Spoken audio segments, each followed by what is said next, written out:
and how can we work together.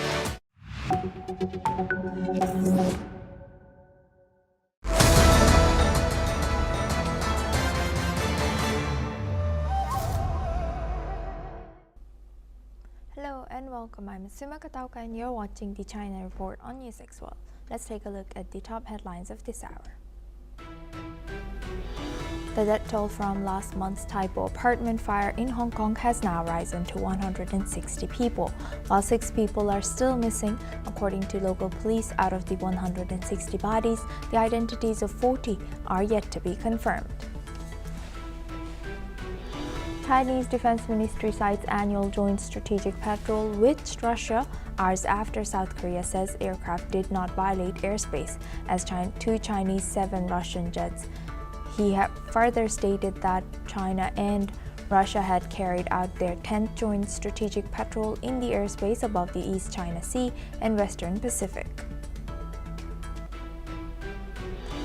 According to Chinese state media, former Chinese senior banker Bai Tianhui has been executed after the Supreme People's Court approved the sentence. Tianhui was executed for taking $155 million in bribes, making him the second senior figure from Huarong to be put to death for corruption since 2021.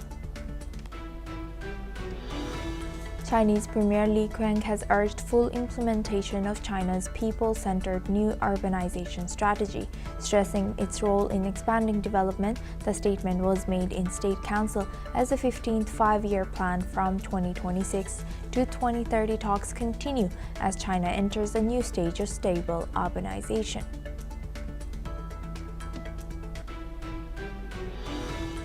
China, Iran, and Saudi Arabia has reaffirmed their commitment to the 2023 Beijing Agreement, with deputy foreign ministers of them have praised China's positive role in strengthening Tehran-Riyadh ties and supporting the cooperation. The trilateral statement also highlighted progress in consular work and called for an immediate end to Israeli military operations. U.S. has backed Japan and has criticized China for the first time for aiming radars at Japanese military aircraft near Okinawa. Escalating tensions following Japanese Prime Minister Sanae Takaichi's comments involving Taiwan. However, China has accused Japan of disrupting its naval training exercises as both sides present clashing accounts of the incident. The Shenzhou 21 astronauts have completed an 8-hour extravehicular activity, with Wu Fei becoming the youngest Chinese astronaut to perform a spacewalk. The crew has inspected and photographed the Shenzhou 20 return capsule window, installed debris protection, replaced a thermal control cover as part of their mission tasks. Cambodian Information Minister Net Pektra has stated that about 54,550 Cambodian residents have fled their homes for safe shelters as border conflict with Thailand has entered a third day today, while Cambodian Defense Ministry spokesperson has said that 7 Cambodian civilians were killed in the conflict so far. Now for this hour, we start with Russia and China. The Russian Aerospace Forces and the Chinese People's Liberation Army's Air Force are conducting an air patrol in the Asia-Pacific region near Japan. The joint patrol includes 2 Russian Tu-95 bombers and 2 Chinese H-6 bombers flying a long-range mission over the Western Pacific off of Japan's Shikoku coast. Additionally, 4 Chinese J-16 fighter jets, Russian early warning aircraft, and Su-30 fighters were detected in the region. Beijing has confirmed that this was their 10th joint strategic air patrol, which is a part of an annual military cooperation plan between China and Japan. Meanwhile, Japan's Defense Minister Shinjiro Koizumi has expressed concerns, calling the repeated bomber flights an indication of rising military activity around Japan.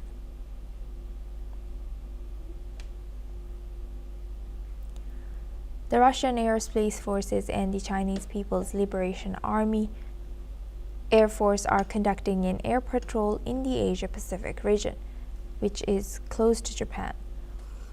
The joint patrol has included 2 Russian Tu-95 bombers and 2 Chinese H-6 bombers flying a long-range mission over the western Pacific off of Japan's Shikoku coast. Additionally, 4 Chinese J-16 fighter jets, Russian early warning aircraft, and Su-30 fighters were detected in the region. Beijing has confirmed that this was their 10th Joint Strategic Air Patrol, which is a part of an annual military cooperation plan between Japan and China. Now for this discussion, we welcome Mr. Andrew K.P. Long. He's an independent Chinese strategist, joins us live from Hong Kong. Thank you very much, Mr. Andrew, for joining us again. Good to see you. Now, what more can you tell us about this 10th Joint Strategic Air Patrol conducted between Russia and China?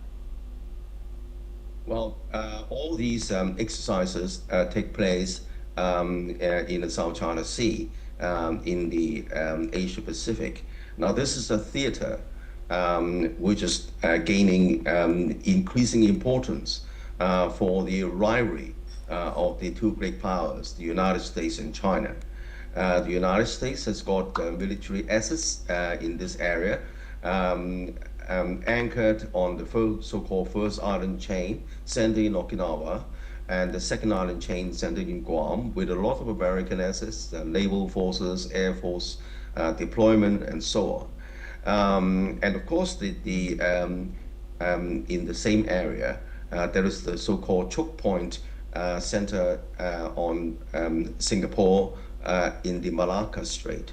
The Malacca Strait is the throat through which the transit of China's lifeblood in terms of international trade, in terms of importation of energy and resources, passes through. And then through the choke point in the Malacca Strait, of course, the American has deployed the 7th Fleet, is the regional headquarters there. And then, of course, there are other assets to contain China, including the so-called Quad alliance with India and with Japan and Australia, and also the nuclear submarine deal with Australia and the UK, so-called Hawkers. That's the south of the South China Sea. And of course, Japan is increasingly allied with South Korea. Don't forget that there are American forces deployed both in South Korea and Japan. There's increasing cooperation between Japan and South Korea on military matters. And of course, the same goes even more so with the Philippines. And then this cooperation is further strengthened by anti-China sentiments because of territorial disputes. For example, the Philippines has disputed waters. So all these are highlights the importance of the Asia Pacific. And of course, to challenge China's territorial claims, the United States regularly conducts the so-called freedom of navigation patrols, challenging the territorial claims around those islands. So it's not surprise that the United States continue to double down on this theater. And the theater, of course, is further complicated by the question of Taiwan. Taiwan, of course, is right in the southern strategic position geographically in the South China Sea. Even though the United States, according to the China Relations Act, the so-called communique, and the 6 assurances of Taiwan, that the United States takes no position on the future of Taiwan, but opposes the unilateral use of force to change the status quo, and Taiwan being such an important asset in the overall China containment strategy. Now, this strategy is further enshrined in the recent national security strategy issued by Washington. Again, the doubling down on the first island chain with increased deployments. So you can see that why these so-called exercises highlights all these very important dynamics. Right. With that, I would like to thank Mr. Andrew K.P. Long for sharing that insight. Please stay with us as we come back to you for our next discussion as well. Now we have a breaking news. According to reports, a deadly fire has broken out in a residential building in southern China's Shantou, Guangdong province, killing 12 people. Authorities have confirmed that the blaze has erupted around 9:20 p.m. local time on Tuesday in the four-story building and was extinguished by 10 p.m. local time. Firefighters have responded quickly to contain the flames. The tragedy follows a massive fire last month in Hong Kong, which engulfed several high-rise residential towers and claimed 160 lives. This is raising renewed concerns about fire safety in the region. Now we stay in the region. The Chinese Foreign Ministry has said that China, Iran, and Saudi Arabia have held their third trilateral joint committee meeting in Tehran on the 9th of December. The meeting focused on implementing the 2023 Beijing Agreement and addressing regional issues, particularly the conflict in the Middle East. The three sides have called for an immediate halt to Israeli aggression against Palestine, Lebanon, and Syria, and also condemned violation of Iran's national sovereignty and territorial integrity. This position was articulated in a joint statement. The nations have expressed a desire to expand cooperation, emphasize regional dialogue for peace, and support a political solution for Yemen as well. Now for this discussion, we welcome back Mr. Andrew K.P. Long. He's an independent Chinese strategist, joins us live from Hong Kong. Now, Mr. Andrew, can you tell us this very interesting mix of these three countries, and how long has when did this trilateral summit start? Well, you put your finger on it by referring it as very interesting. It's very interesting indeed, because the China broke a historic rapprochement between the two implacable enemies, between Saudi Arabia with the Sunni a kind of sectarian beliefs, and also Iran with the Shiites. The two schools of the religion have been at loggerheads for decades, for even a century. And China successfully broke a rapprochement between Saudi Arabia and Iran, because not because of China's diplomatic skill, but because the dynamics are changing on the ground. The dynamics are that, of course, both the Arabs, Middle East countries relied on the export of fossil fuel.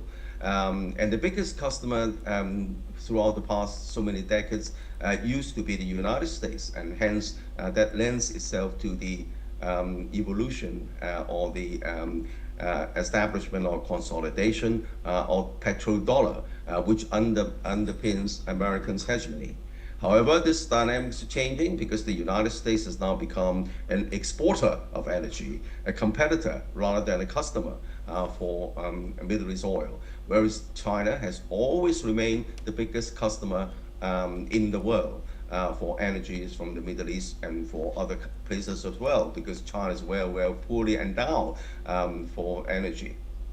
So this transforms the dynamics, and also because of the rise of green energy, and then the whole world is pivoting towards more energy efficiency, a changing kind of lifestyle. So the Middle East are seeing that they need to change the economy away from fossil fuel. Not immediately, but they've got to have a long-term strategy. Hence, you're seeing the kind of visions established in the Arab states, the Vision 2030, Saudi Arabia 2032, and so on, and UAE. So all these changing, the pivoting towards technology, green energy, again underlines the kind of areas for cooperation between the Arab countries and China. As of course, China is also changing, weaning its reliance on fossil fuel, not because of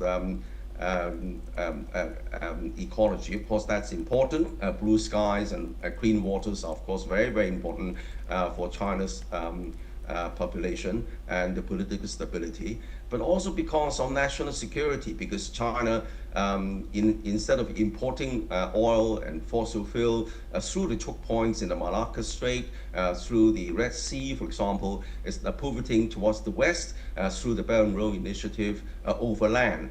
This overland connectivity translates into all the pipelines, all the high-speed rail or freight lines through the middle corridor, for example, bypassing some of the troublesome spots in Russia, connecting Central Asia with the rest of Europe and the Middle East.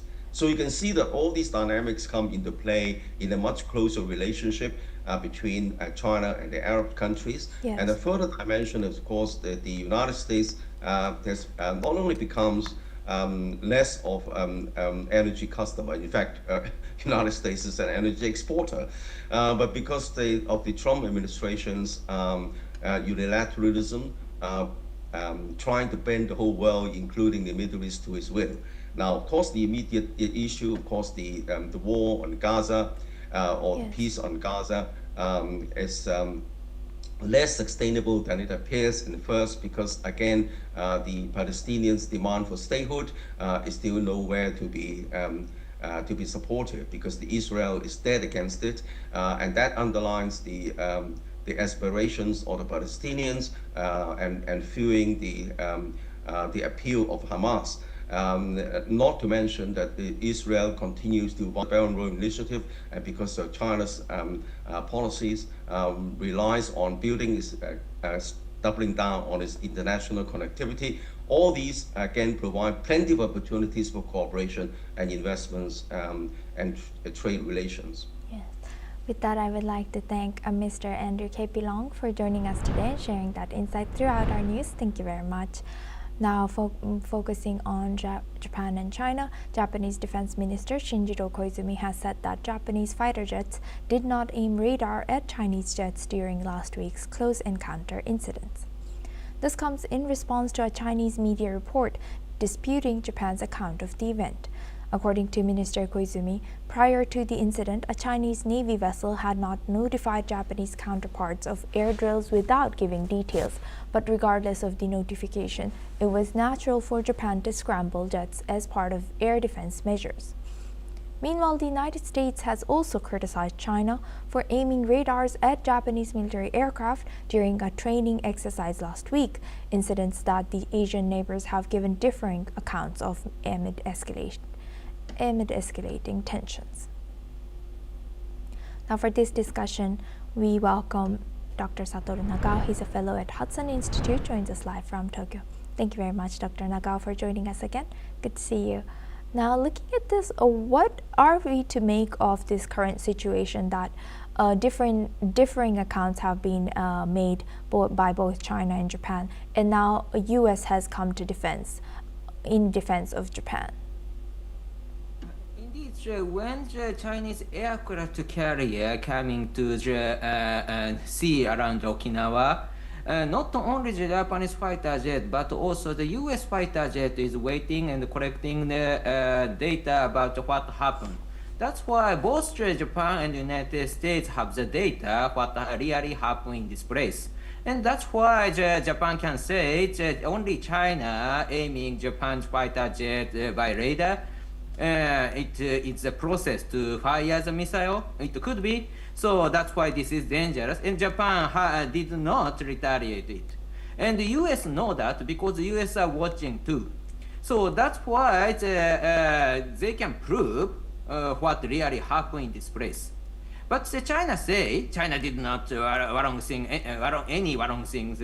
So that's why the US and Japan need to prove it. That's why this time they try to say that. Because they have the data, not only Japan, but also the US has the data. So we can say that we are not wrong, China is wrong. That is what really happened just now. Right. And how might this Japan leverage US's criticism of China's action to strengthen its security position right now? Japan's position just now is do not retaliate anything, do not do any provocation against China. So Japan's explanation about the Taiwan crisis is Japan's crisis is very honest and simple fact. And our perception is like that. So that is the reason Prime Minister explained to the question came from the opposition party in the national diet. So that is not one wrong thing. After that, China escalated the situation, and so view from Japan, because this is fact, we cannot back down. But at the same time, we do not wish to escalate this situation. That's why just wait and see it and not retaliate. It's Japan's tactics of the negotiation in this case. So only China escalate the situation. So China can control any situation just now, but Japan will not back down. So when China want to stop it, China can stop it. When China want to escalate, of course China can do it. That is, so if this is catchable, China has the ball, but Japan will not back down. That is simple explanation of the current situation. So, Dr. Satoru, you mentioned earlier that China is testing waters with how the newly elected Prime Minister of Japan will be reacting. What are her limits? Do you think this test is still ongoing? I think so, because nothing has happened from the PM Takaichi side means that China want to know the critical point of negotiation, simply weak point. For example, if China push this button, it is a good button to move PM Takaichi. If China know this is very critical, the negotiation later. So that's why China want to know, China want to find something critical point of the Prime Minister Takaichi or PM Takaichi's administration. So a variety of the sanctions they try to use it. Variety of the provocations they try to use it, from economy to military or cultural event something. So variety of events. And one by one, this is a test. And they check it. But still, nothing happened from Japan side, because Japan side's tactics is no retaliation, no provocation against China. But fact is fact, Japan will not back down. In this case, China cannot get the data because no reaction came from Japan. So they try to continue the test. But no data China can have got from Takaichi. Only one data is Japan will not back down anyway. Yes, indeed. Thank you for emphasizing that. With that, I would like to thank Dr. Nagao for sharing that. Please stay with us as we come back to you. Now, moving on, Chinese Premier Li Qiang has recently reaffirmed China's commitment to the strategic priority of expanding domestic demand. This policy is a central component of Beijing's economic strategy for both the near-term and its longer-term 5-year plan. In a statement, Li has indicated that China will enhance the coordination and use of its fiscal and monetary policies to maintain economic growth within a reasonable range. This highlights the government's commitment to implementing targeted economic support measures to stabilize the national economy. The policy approach aims to ensure a balance between promoting growth and managing risks, leveraging various tools to support employment, boost domestic demand, and foster a stable economic environment.